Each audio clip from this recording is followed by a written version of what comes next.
and there's two other people with me, Anushka and Sunira.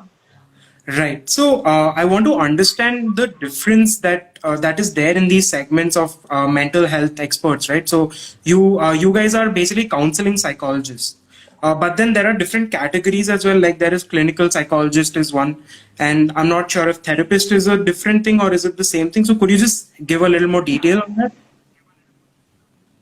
Okay, so to make it very simple, all of us call ourselves therapists, basically people who engage in talk therapy. So that's a very loosely used term as well. But at the end of the day, to call yourself a psychologist, you need to have a bare minimum of a master's degree.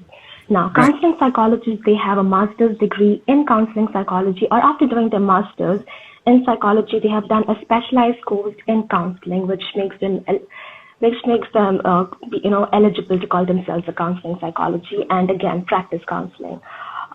Yeah, so when it comes to a clinical psychologist, the bare minimum qualification to be a clinical psychologist in our country is an MPhil degree. Okay. And they basically, yeah, as the name suggests, they basically engage in, dealing with clinical disorders as well as, in assessments. That's not Right. to say that, yeah, you can't go to a clinical psychologist if you do not have one of those, issues as well. And then again, yes, one more important thing. A psychiatrist is basically an MBBS doctor who has done their MD in psychiatry, and they can provide medications. Right. Psychologists can't provide medications in our country. Only a psychiatrist can. Okay. So, if you could tell us a little more about the counseling psychology in itself, right? So, who is it that can Mm-hmm. actually take up counseling psychology, and who is it that might need clinical psychology or any other part of it? Okay, so it's basically based on individual needs at the end of the day. There is no limit on who can come for therapy and who cannot. Okay. At the end of the day, therapy is just for anyone and everyone. If at all you feel like I need some, help with self-growth, or I would like to understand myself better, for self-awareness, even then, you can go for therapy. On the other hand, if at all you feel like there is something about my daily life that is not sitting well at the moment, or I'm finding some, issues in that sense, going about my everyday life. It could be adjustment-based issues, or it could be anger, excess anxiety, basically something that comes in the way of our daily life. That's when someone can try going for counseling. And yeah, for clinical psychology, if at all, I want to answer it from my perspective as a clinical psychology. When someone comes to us, Mhm. if at all we feel like this person needs some kind of help that we can't provide, then we Mhm. make an appropriate referral to either a clinical psychologist or a psychiatrist. Oh, So I okay. think they would be better equipped to explain what they do. So I'm not Mhm. going to delve into that. Right. Yeah. All right. So let's dive into the questions that we want to talk about today. So we last week we did ask our audience what they wanted to know from a therapist and on mental health issues. So the first question that I have for you is the conventional methods of actually dealing with stress, right? Those have been promoted a lot. Hmm. Not just now, but since the first wave, we have seen a lot of posts which talk about how you need to be exercising, how you need to be meditating, following a schedule, cutting off from Mm-hmm. just the news part of it, just so you can reduce your stress that you have in your life. So, I mean, I want to understand how well these conventional methods that are said work, or is there any other scope to it as well? Is there any other scope to conventional methods? Yeah, like Okay. outside of So these conventional methods. right. So conventional methods work in conventional times, and what's happening right now is in no means conventional. A lot of people have likened what's happening right now to a dystopian fiction. At the end of the day, that's what it looks like, or seems like. With people being trapped inside their homes for long, the masks, and just even the rest of it as well. So we're not living in conventional times. This is not something that either or any of us anticipated. We weren't prepared for it. Neither was the healthcare system in our country. It was all very unexpected. So this is not conventional time. That's something that I would like to acknowledge first. And a lot of, coping mechanisms have been pushed. Now, the coping mechanisms that have been pushed, it's something that already existed, right? Say, for example, oh, you should try exercising, or you should try meditating. These are all tried and tested coping mechanisms which can help with anxiety, inattentiveness, lack of routine. But the situation has changed. At the beginning of the lockdown in 2020, this may have, been quite helpful, but the severity of the situation has changed and the intensity of it has changed. So yes, there are still some of it that may work, but at the end of the day, if at all, you're still finding it difficult, your feelings are valid is something that I would like to put out there, for people who may be struggling with the understanding that why do I feel like this? I wasn't somebody who would feel this way, or this wouldn't bother me prior to this month or this week. So why is it that, I'm being tested like this? Let me just say that it's universally, it's been difficult for us altogether. And if at all you're finding it difficult, you're not alone in that experience. At the end of the day, these are quite uncertain times. A pandemic is going on. So that's what I would like to talk about. Or I would like to say about, unconventional methods and its importance in how we relate to coping right now. Right. So beyond that, right now, as you said, we are in these unconventional times. So that brings me to a part of how we are isolated out of everything, right? All of us are stuck at home in our rooms or in our houses, right? And just the feeling of being at one place all the time and just dealing with the same people all the time, right? Either some people are stuck with their family. There might be someone who might be just alone by themselves, or someone might be with their friends, but just dealing with the same people all the time, it can be really difficult. How does someone deal with that, with the whole idea of isolation, either alone or with someone else who is living in the same house? Okay, so how to deal with the feeling of isolated from everybody else who you are connected to otherwise, but at the same time living with somebody who you're not very comfortable with. Did I get you right there?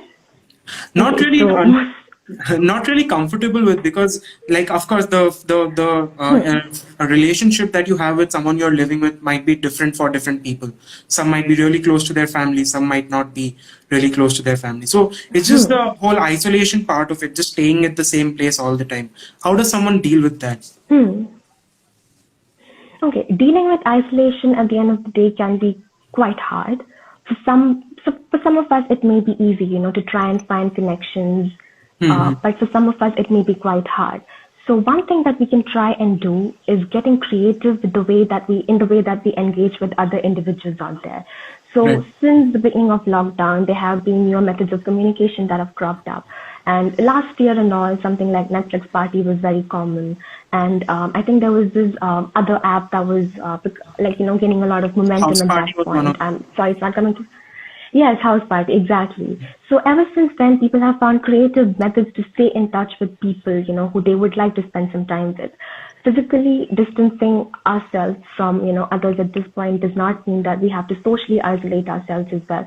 So first of all, it could be, finding out creative ways in which we can stay in touch with others, and also in touch with our vocation, our hobbies, our interests, and things that add meaning to our life, things that we enjoy, things that we love, things that add some sort of purpose to our life. Staying in touch with these things. However, it's not possible for everybody. That's understandable. But trying our level best and finding out creative ways in which we can try and engage with this. And in order to, while isolated, in getting along with other people who we are staying with, be it family, be it friends, we can try and come up with boundaries, and we can have conversation about your expectations from them, as well as, understand what their expectations are of us in order to create that collective sense of togetherness at that point. Right. It's easier said than done, yes, but these are some of the very few basic things that we can try out. Have a conversation with them and trying to connect with them in some ways as well, be it over a board game, having, meals together. It may not be possible in all situations as well, but where it's possible.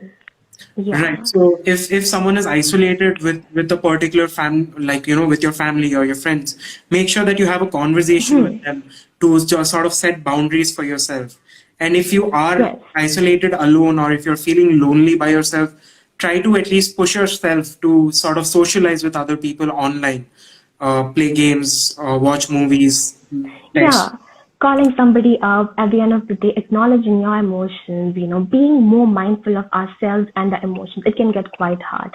Understanding what it is that we need at a particular point of time and then acting based on that. So, for example, okay, I would like to talk to this particular individual because, this is what I need right now or something. Understanding our emotions better can also be helpful in, facilitating this connection with other people in our lives.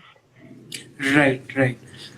So now on the second part of it, right, when we're staying at home, another thing that has happened is the amount of work that amount of time we spend on work, or someone spending time on their education or studies or whatever that is going on, right? We all are at home, Hmm. and we all are either working, or some people are working, some people are in their schools, college, right? So how does Hmm. someone deal with just the feeling of having just working either all day, or just having to study all day and having nothing else to do, right, staying at home? How does someone deal with that? Okay. That's quite interesting because if you think about it, our lives may have revolved around our work. So, for example, the routine that we had, it may have been largely motivated by school, Hmm. college, work, or, whatever it is that we engaged in regularly, Right. right? But right now what's happening is that all those things are not in place. Like schools are shut, but clubs are still taking place. Well, it's work from home right now. And similarly, we can relate this particular thing to all other aspects of our life, be it something like staying in touch with our friends, going to the gym, exercising, working out. So in these times, what we can try and do is replicate, some routine that works out for us. Right. Okay, that routine could be, doing things regularly and adding, saying something along the lines of going to sleep and waking up at a particular time, Hmm. in order to create that particular routine. It's not like, oh, you have to wake up at 9 o'clock or go to bed at a Hmm. particular time. That's not what we're discussing here, but you can try and come up with a routine that works for you. Initially, it's going to be hard, but if you're trying to sleep at a particular time, we don't know when we're going to sleep. But ensuring that you wake up at the same time every single day, irrespective of what time it is that you're going to sleep, that's something that we can try out. Eating all our meals. And sometimes, when we are at home and we're so restless because of all this energy that we haven't really consumed, right? We Hmm. may even forget meal times of it. That's not a priority at the end of the day, right? Hmm. Setting times at which we can have our meals, that could also be a factor in regulating our routine, and separating workspace as well as personal space. Right. Think, for example, while going to the bed that you have, right? Using our bed only for sleeping, and having a separate space in the room for work, or even just to have fun, right? Like finding a separate space in the house, to watch TV, or go and talk to people, or basically just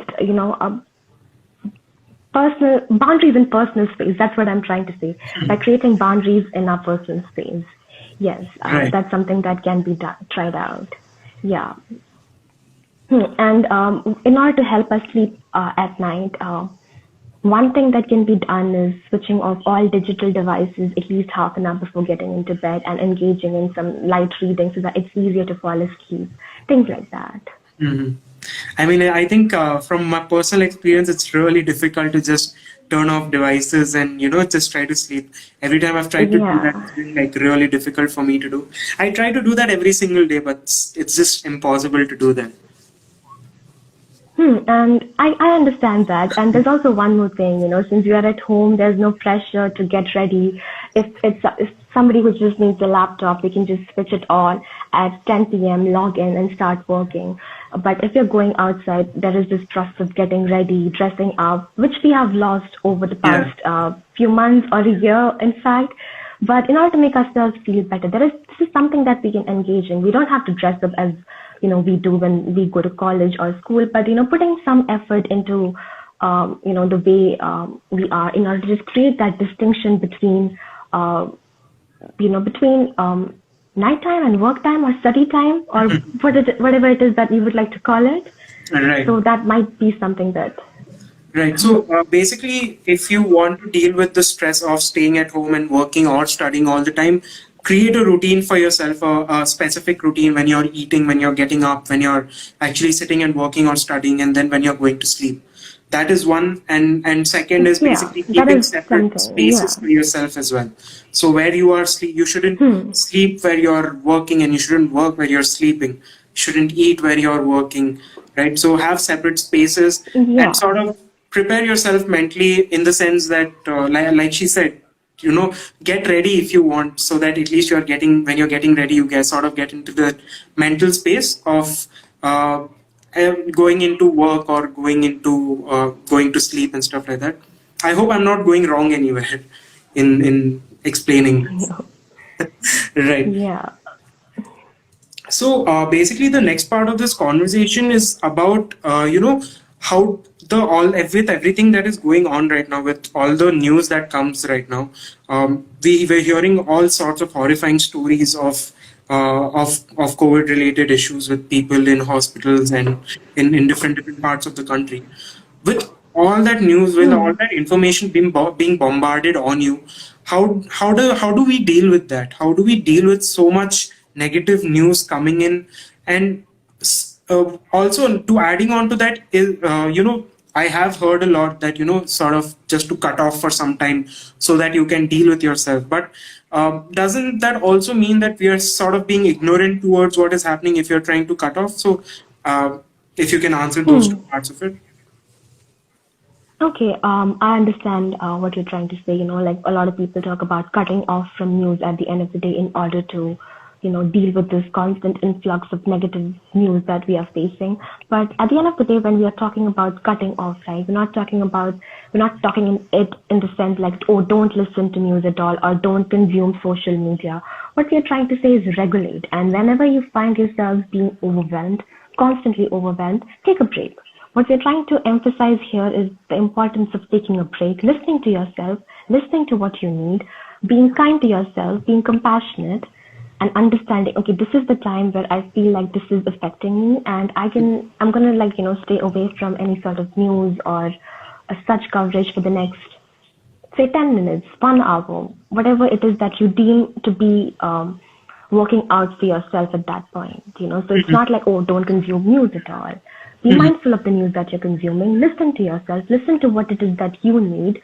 Understanding our emotions better, which these are some things that may be helpful in understanding that better. Right. So on the same lines itself, when someone is personally dealing with some sort of grief, or someone is personally dealing,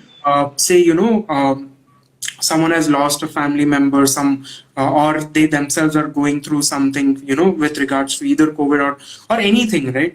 How do you sort of comfort yourself and at the same time help that person as well, right? So keeping yourself together, at the same time trying to help someone who is in grief or who is dealing with something, how can that work, in a better manner, basically? Basically trying to comfort somebody who's going through grief and, managing everything ourselves. Yeah.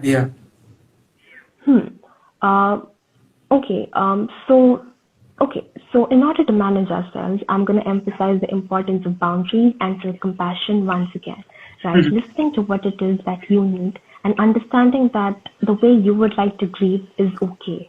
Right? Nobody can dictate the way we would like to grieve, because at the end of the day, we are processing very difficult emotions. And these emotions are quite unparalleled in the sense that, this is all quite sudden, right? We had no idea that, okay, this is something that we were going to face. So especially with this collective sense of loss and grief that is going around, taking your own time with it is also okay, and there is no right way of grieving. The way that you're grieving and processing the emotion, if it works out for you, that's good enough at the end of the day. We can still take a call on it later, but doing something that helps us in the moment is important. And yeah, so that's something that we can do. And in order to help others out, being mindful of their needs, giving them the space to grieve themselves, and not interfering or dictating the way they should be grieving at the end of the day, and being mindful in the sense that, okay, not avoiding conversation around that because that may not be helpful either. Not shying away from discussing it or thinking of it like stigma, okay, this is what's happening to them. I can't really approach this topic. That can be avoided as well. Being respectful towards their needs. At the end of the day, a lot of us shy away from going to somebody who may be grieving because we might find ourselves being inadequate to comfort somebody like that. But at the end of the day, it could just be support that they need at that point, and they may not be looking for something in particular. All they may need is just your support. So letting them know that, hey, we're here for you could be something that's helpful. Right, just being there for someone, not necessarily doing something for them. You don't necessarily need to be giving them advice or doing something physically for them, but you might just need to be there and listen to them and sort of help them through their grief itself. Yeah, and being there for them physically, it could mean like doing things for them that they may find difficult to do. Being very specific in the ways that you can help out, offering practical help. Oh, okay, this is what's happening. Can we do something? Like, instead of asking a very general question like, oh, can we do something for you? Especially when a person is going through, grief or loss, they may find it difficult to express at that point. Okay, this is exactly what we need. But understanding their needs, being more mindful to what it is that they may need, and offering to help them out in that way might be helpful. Right. Now, I want to ask you one specific question, which is because of the number of cases that is coming out, I'm sure a lot of the audience members as well are dealing with their own relatives and close ones testing positive for COVID. How does someone help a person who has tested positive? What is it that they should be doing so that the person who's tested positive can at least be mentally sort of comfortable in themselves? Okay, I'm just going to go back to the thing that we spoke about recently as well, and again emphasize the importance of offering practical help firstly. Okay, can I get you some food, or doing something for them in that sense. At the same time, understand that they're in isolation. We may not be able to be there for them physically, of course, but staying connected with them in ways that we can at the end of the day, whether it be calling them up, asking them how they are doing, watching movies with them, or finding creative ways in order to share collective experiences with them at the end of the day is something that can be done from our end. And if window visits, when practical, I'm going to emphasize this again, window visits, when practical, is something that can be considered. It's not recommended. If practical, it's something that can be considered. So yeah, just letting them know that, we're there, you can see us. But yeah, it's quite pesky in certain parts of the world owing to infrastructure and everything, but yeah.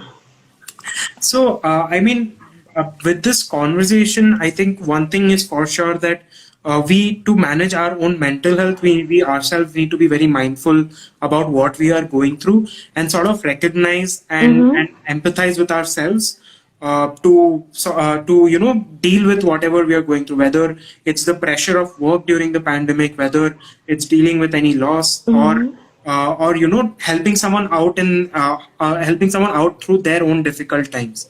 It's about being mindful. If you can elaborate. It's about being mindful, but all of us are not able to be mindful. Mindfulness is also a learned technique at the end of the day, being mindful about our needs.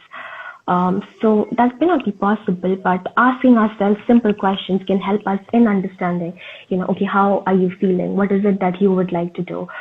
Say, for example, something, when we feel like eating, right? some may find that their appetite has increased, asking ourselves, okay, what is it that you're feeling? Are you bored or are you actually hungry? Like Mm-hmm. asking ourselves these questions may help us understand ourselves better and our motivation better, right? So Mm-hmm. something along those lines, like basically the term that I'm looking for here is self-compassion. Right. Self-compassion basically means being kind to yourself. Mm-hmm. This could be, to give you an example, the way we are kind to another person going through something, the way we might talk to them. Mm-hmm. We can talk, like talking to ourselves in the same way that we talk to another individual, or Mm-hmm. somebody who we love and care for. Mm-hmm. Talking to ourselves in the same way. And so that's what I'm trying to emphasize more than Right. anything. Self-compassion at this point, acknowledging our emotions, accepting our emotions, listening to what it is that we need at a particular point, and acting based on that. Even if it's rest that we need, or disengagement, listening to ourselves at that point. Yeah. Right. So one last question that I want to ask you is sort of course like I relate to it very personally, and that's why I sort of want to know about it, which is how does one deal with the basically with everything that is going on right now. We have so much time with us, so naturally all of us Hmm. want to sort of make it as productive as possible, do the most that we can sort of to in our day to fit in as much productivity as possible. Like someone working would be working since the time they wake up or till the time they sleep, right? Someone who is at home will be trying Hmm. to do something or the other just so they think that they are productive and they are trying to do something all the time. But then at the same time it Hmm. also leads to a lot of stress when you are not really able to do something about it. Even though you want to be productive, you're not really able to be productive Hmm. because of everything that is going on. Hmm. So how does that work? What is in something that can help with that? What is something that can help with us? Before I get there, I would like to, emphasize that we're in the middle of a pandemic. Mhm. The world as we know does not, the world we knew is not, what it is like right now. It's not the world we knew. Things have changed, and our coping mechanisms have been challenged to a great extent. And we're in the middle of a pandemic, and the pandemic is not a productivity contest, Mhm. Right. right? So some of us may find it easy to get things done. On the other hand, some of us may not. And your experience and somebody else's experience, it could be vastly different. Right. They may be able to do better and we may not be. And, it's natural to feel that sort of, or to experience that feeling of being left out in that sense. Okay, they're able to get things done, but we're not. But ultimately, our requirements may be different. The way we are processing that information may be different. Right. So, again, being aware of our needs at that point is something that can be done. And another thing that can be done is going back to the very basics. Right. The way from the way that we breathe to the way that we process information. Mhm. Something along those lines. Going back to the very basics by setting our routine and identifying things that we need to prioritize. And yeah, so I'm getting a question here. Talk something about politics. Well, unfortunately, yes, personal is political, understandable with what we are dealing with right now. But if you could elaborate on what you would like to talk about, maybe if we have time, we can touch upon that later. So that's there. And going back to the very basics, prioritizing your needs, what it is that you know like to do at that particular point, and creating that small list. Okay, this is what is important to me at this point. This is something that can be done, Mhm. and then working on it in order to feel starting off slow so that we can tick off smaller things and then get on to bigger things that Right. may seem difficult at that point. Yeah, Right. understanding things that provide that kind of purpose to our life and purpose and meaning to our life. That's what we mean by going back to the very basics. Because if you look at it, the reason why we may go to school, or we may have chosen a particular subject in college, or the kind of work that we are engaging in, right? The idea is that it means something to us. Mhm. We have some relation to it. Finding that relation back and deal, like, understanding that in the current context and understanding for ourselves how can we relate to it better, what it means for us to be doing the kind of stuff that we did before the pandemic, and you know, also helping ourselves along the way with the helplessness that we are feeling. I think that's something that we haven't talked about so far in our conversation, the collective sense of helplessness as well. With so much going on, we may feel like, okay, what is it that I can do? It's situation is really not in my hands. And that is where I would like to say that the situation is really not in our hands, because there are people who are supposed to be taking care of it. And I'm not going to comment on what's happening there, but well, we can try doing things that is in our control at this point, something for ourselves. And there is with the constant lot of information on social media, some of them may be being useful by sharing contacts, by verifying contacts, and amplifying. And social media activism is rampant these days. Some of us may even find it difficult to understand, okay, they're able to do it, but why am I not able to do it? So there's that helplessness as well. So understanding that, okay, you're doing your best by actually helping yourself at this point is also something that I would like to touch upon. Right. Yeah. So, and staying home is helpful, just to put it out there. Yeah. So, coming to the last part of our conversation, which is how can therapy help through all of this? We hear a lot about people propagating, going for therapy, and we should, if we are dealing with something, we should be looking at professionals who can actually help us out. But then, as a specialist yourself, how would you say, like, either to any audience member that is watching, who might be contemplating going to a therapist but is not really able to go because they don't think they need it? Why should someone be going to a therapist, and when should someone be going to a therapist? Okay. So therapy is something that is personalized. And what we are talking about right now is very generalized. So when we are talking about this, there's no context. We haven't really tried to identify the individual needs of all the people who may be tuning into this life at the end of the day. So as an individual, I do not have an idea what is it that they need personally. So therapy is something that is catered to that particular individual based on their needs, right? And it also comes with, it provides them the space to come and talk about issues that they would like to talk about, and it also provides them a safe space in which they can explore what it is that they would like to do about it, right? And anything that we talk about here, some may find that, okay, it is helpful for me, but on the other hand, some may find it difficult to relate to this as well. So then maybe they need that kind of, contextualized understanding of how to go about things in general. So that's where therapy really helps. And there is so much information on Instagram at the end of the day, regarding how to deal with anxiety, how to pay attention, how to focus on things, and everything.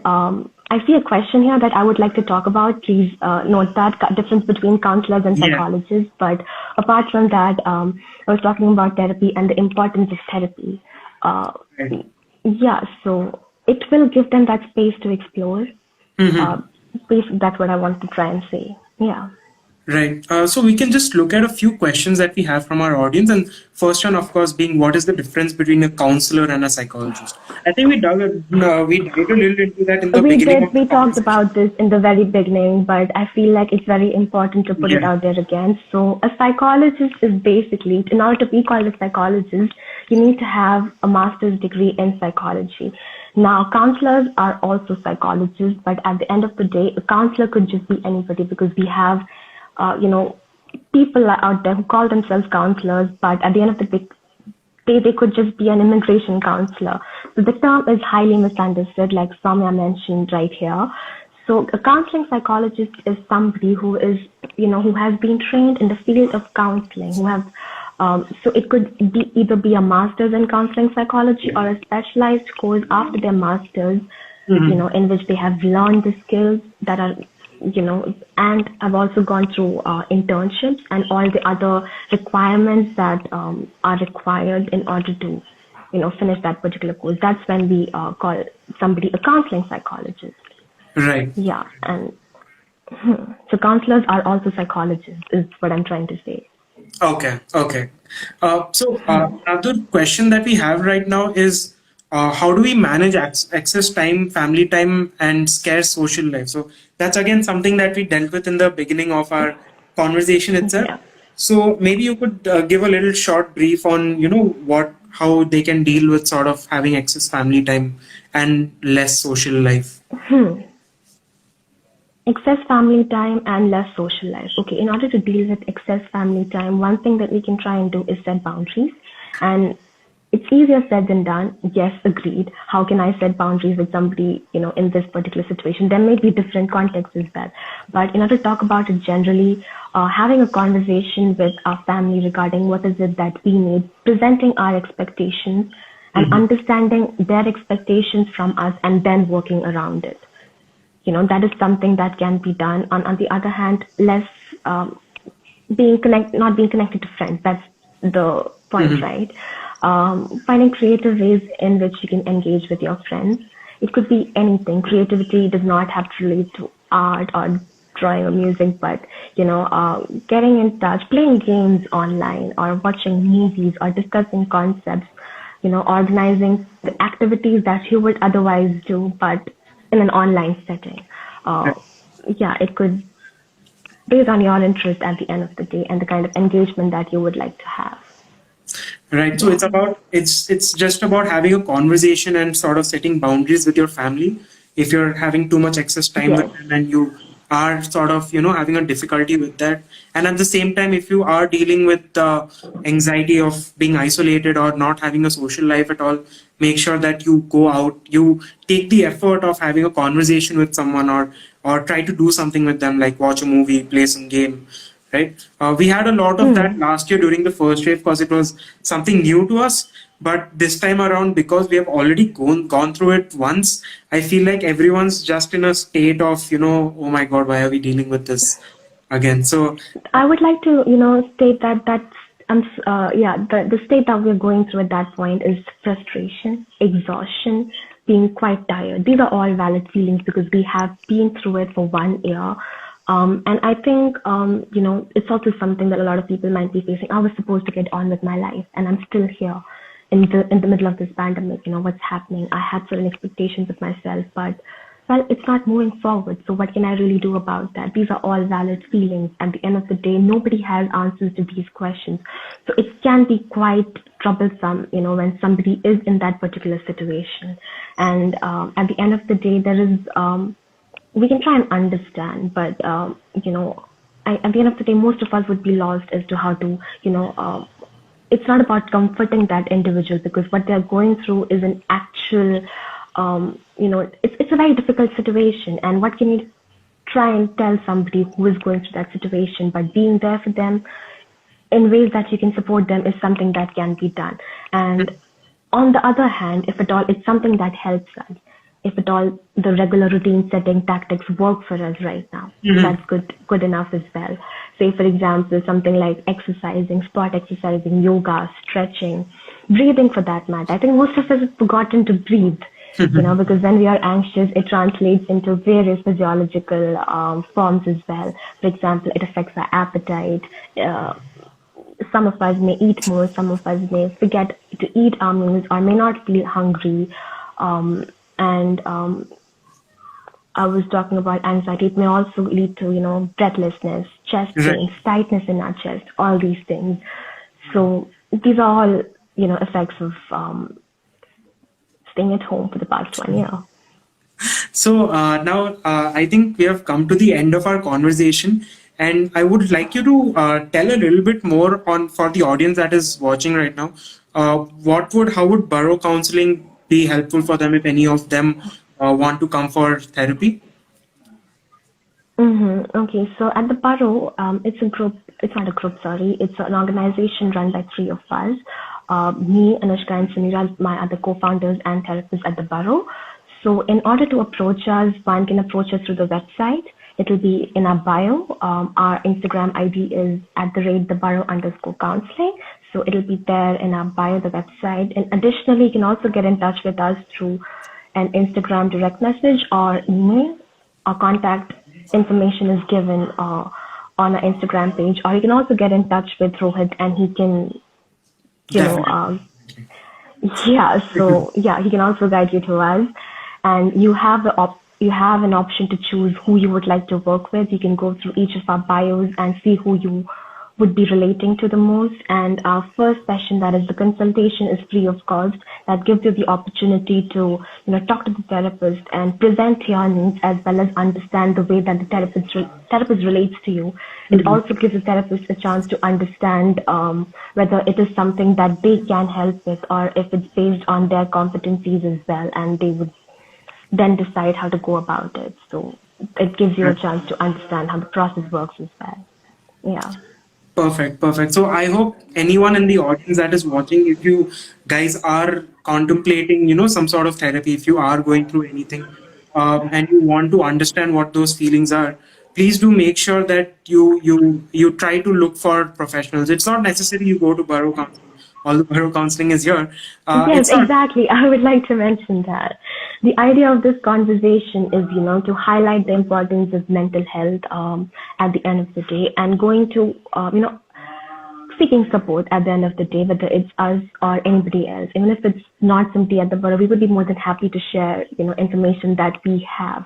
So that's the Hmm. main purpose. And at the end of the day, we engage in, we engage on Instagram, but Instagram is not therapy. That's something that I would like to emphasize as well.